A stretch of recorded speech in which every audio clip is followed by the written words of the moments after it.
right, guys, welcome back. For today's video, we have console sales to talk about. The Xbox Series X has now overtaken the Xbox Series S. Helldivers 2 could it be coming to Xbox? There is a possibility that it could. There's a new beta that's been announced for Monster Hunter. Call of Duty has just been flying up the charts and obviously has one of the biggest marketing budgets in video games. So we'll talk about all of that plus some other things. But before we continue, if you do enjoy daily gaming news and content, make sure to hit that subscribe, like the video, share the video, and check out my Spotify. Link is in the description. So we got some numbers here for the console sales in the United States, and we overall the console sales will go over just kind of what is going on there, but starting here with the Xbox Series X and the fact that it is now outselling the Xbox Series S in the US per this new sales report. This is via Circana, who of course do their monthly sales, and you get to see everything that is going on within the industry in the United States and game sales, console sales, all of that type of stuff. And now we have information here about the Xbox Series X saying that it is outselling the Series S in the US as of September 2024,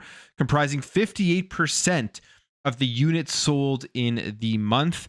Now, in terms of overall, the PS5 was the best-selling console, which is not surprising. And then the Xbox Series XS and Nintendo Switch were second in dollar sales and units sold, respectively. So there you have it. Overall, all three consoles were down year over year. But this is pretty telling as to how now people are starting to kind of want to just get the more powerful Xbox console, not really looking at the Series S anymore. I think a lot of that maybe has to do with just the overall storage space. Yes, they have the new 1 terabyte, but do you want to pay a little bit extra for the 1 terabyte Series S, or just finally upgrade and get the Xbox Series X? And of course, you're getting just a better gaming experience overall. Now, the Series S, I have this S and the X. I think the S does a great job for what it is supposed to be doing. If you don't care about 4K, you want to have just a console playing on a 1440p or 1080p monitor, it does a very good job, especially with games like Call of Duty where it gets 120 FPS mode.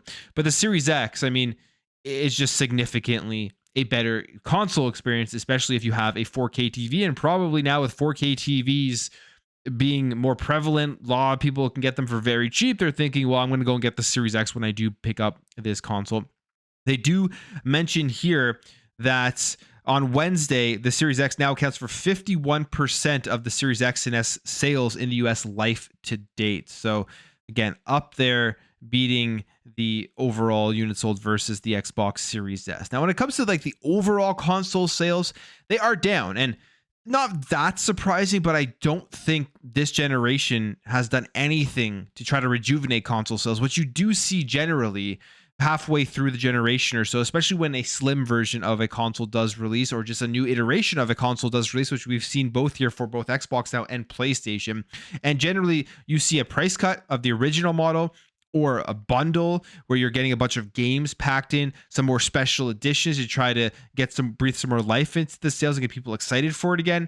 And we haven't seen that. This generation has actually been the exact opposite. I think this has been a generation where we are seeing an official change here in the gaming industry in terms of how things are going to be done. We've seen price raises, and we've seen very high priced consoles with something like the PlayStation 5 Pro at $700, which I am predicting will be now the floor price of the next generation of consoles if you want that big at-home console. I do think there will be other options out there, maybe a lower end SKU or a handheld, which we've seen lots of rumors of that for Xbox. But they do say here, PlayStation 5, as I mentioned, best-selling console in 2024, in September 2024 overall, with the Series X and S in second in dollar sales, and then the Nintendo Switch second in unit. And in terms of how much they've all fallen, Xbox, PlayStation, and Nintendo were down 54% for Xbox, 45% for PlayStation, and 23% for the Nintendo Switch year over year, for a total drop of 44% in hardware spending for the month compared to September 2023. Again, not surprising. They've done nothing to kind of get people excited again to go out and buy those consoles, giving good deals or anything like that. And you can see specifically with Xbox and PlayStation, they're looking at the market. They're not going to do anything drastic here to change the current trajectory of their console sales. PlayStation is doing very well. I feel like Xbox, if they really wanted to, could do something here to try to rejuvenate or get more sales by price cuts or something like that. But they're just looking at this generation. They're going to ride it out, and then we're going to see what happens next gen.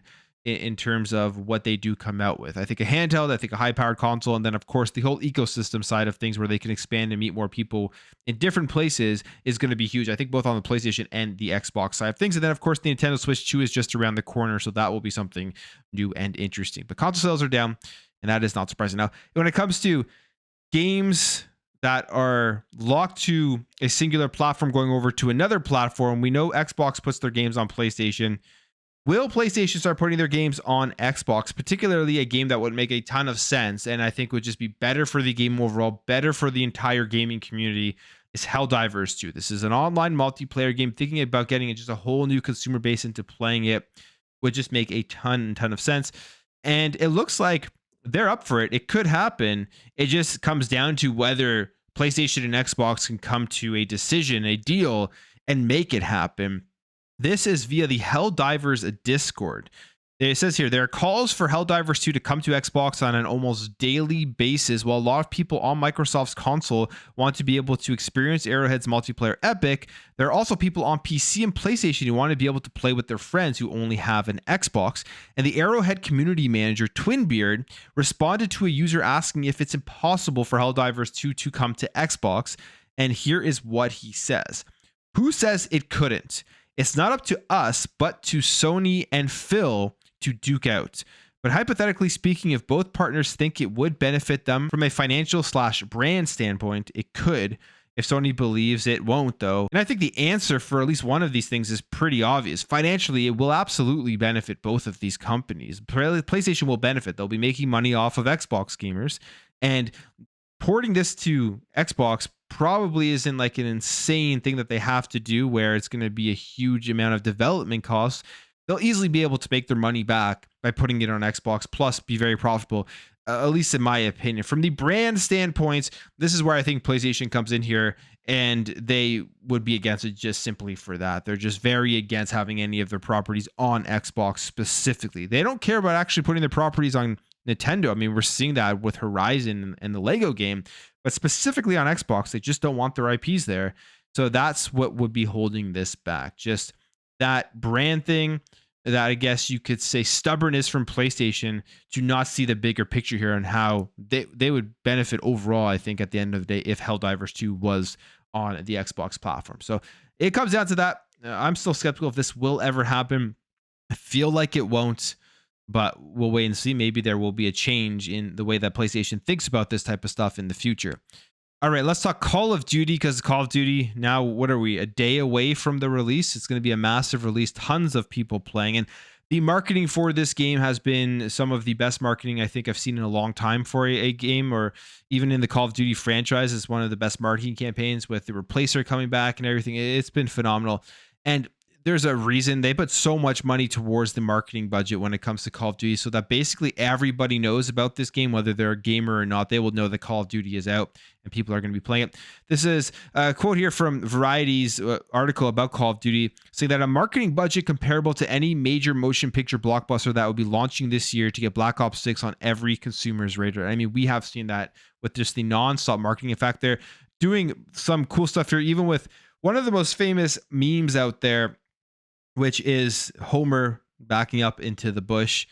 It has now been replaced with the Replacer, which is just a genius thing, in my opinion, I think, in terms of marketing. So that's just one thing. And we've seen also many other things. And it has been working, of course. I mean, we're seeing now Call of Duty Black Ops 6 climb up the charts. It is currently the number 2 top-selling game on Steam globally. And it's not even out yet. It's only behind Counter-Strike 2, which it was lower down just a little while ago. Now, as we get closer to the release, it continues to climb. And I think when it does come out, it'll climb even more. So we're going to see tons of sales of this game. And of course, the answer, or the question I always have about this is, what does the Xbox Game Pass, how does it affect the overall sales of Call of Duty Black Ops 6? I think it will have a minor effect. I still think it will be a top selling, or the top selling game of the year. And I think there will be a lot of people signing up to Xbox Game Pass to play it. But I feel like a lot of people who sign up to Game Pass to play Call of Duty probably just want to play the campaign, or looking at the Game Pass as a subscription they've been interested in.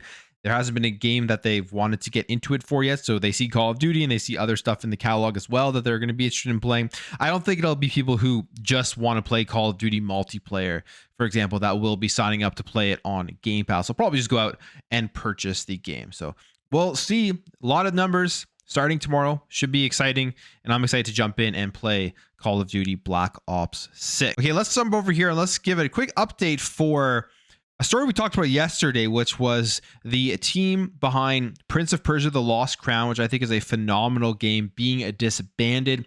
It looks like there could be a, I guess, positive spin on this, depending if you're a fan of Rayman or not. And it looks like the former Prince of Persia team is going to be going out there and making Rayman now as the next game. This is via Insider Gaming, and they say that former Prince of Persia team members have been migrated to other projects. One is working on Rayman Remake, but not is all sunshine and rainbows, because they have some more updates kind of what is actually happening with this. They say, per our sources close to the situation, the unannounced Rayman Remake is under development with codename Project Steambot, and it's being pieced together by a team located primarily at Ubisoft Milan. The studio has directly contributed to the creation of more than 24 Ubisoft games over a 20-year window. And other sources confirm that Michael Ansel, the creator of Rayman and other franchises like Beyond Good and Evil, is in place as a consultant. So that's, if you are a Rayman fan, I think it's a good thing. I think a lot of people have been clamoring for Rayman to come back. I enjoy the Rayman series, so I am happy to see this. Still sad that Prince of Persia: Lost Crown will not be getting a sequel or any additional content, but if they can make a really cool Rayman game, I will be pretty happy with that. They also say here that there are some questions about Michael Ansel, the leadership, because he was a part of they say here, toxic leadership debacle pioneered by a French news outlet in 2020. So say it's casting a less than popular light on the Rayman remake internally at Ubisoft. I mean, we will have to see what happens, but it is, I would say, for a lot of people, promising or a good sign to hear that they haven't completely abandoned the Rayman franchise and that they are going to be bringing it back. And hopefully this game can live up to what the old games were like, as well as at least live up to as good of a game as Prince of Persia: The Lost Crown was. I mean, if you have the same people making the game who made that game, I'm sure this remake will come out pretty good. All right, let's talk about this because we have some more layoffs, and this one is an interesting one because this is around an MMO that just released, Throne and Liberty, which is a free-to-play MMO. You can go download it. I've played some of it, and I thought it was actually pretty fun from what I've played, but interestingly enough, this is another one from Amazon Games, which kind of triggered me to want to jump back into New World, and I've been spending actually a lot of time playing New World instead of Throne and Liberty. I think I like New World a little bit better.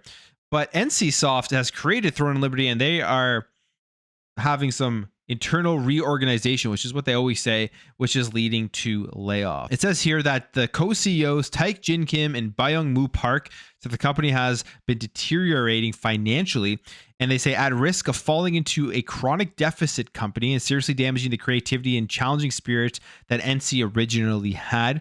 And because of this, there's going to be a bunch of layoffs at this company. Because of that, there's an unknown number of staff that have been laid off. Now, NCSoft, they are actually partnering up here with Sony to create a Horizon MMORPG. I mean, that's what they do. So it does kind of make sense. And they've talked about this. This is way back when Jim Ryan was still there. And we'll see how that does take off. I mean, if PlayStation can actually make a good MMORPG that is long lasting, that will be very, very beneficial for them just for incoming constant revenue, especially when you look at their main competitor right now, which is Xbox, who has, wow, it's going to be very hard to compete on that front. But right now, NCSoft is not doing great financially. They have a deal in place here with PlayStation to make an MMORPG in the Horizon universe, and they are currently still trying to run Throne and Liberty. So we'll see how everything works out in the future. And then finally, let's end things off here with Monster Hunter Wilds, which has announced an open beta with early access for about 2-3 days here for PlayStation Plus members. It's going to be available on Xbox and Steam as well. But if you are a PlayStation Plus member, you get to play it on October 28th. And then the second stage of the beta, where you won't need any subscription, no Game Pass, no PlayStation Plus membership, will be kicking off on October 31st. You can see all the dates and times here that they did post. This is going to be a massive game. It's releasing in February, and it's in a very packed month in February. And there's a lot of games. You have like the new Assassin's Creed, you have Avowed coming out.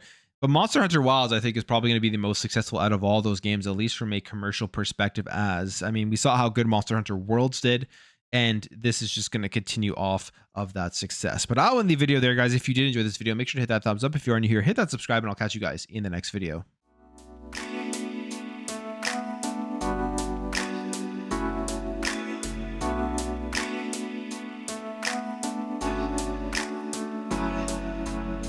We'll be right back.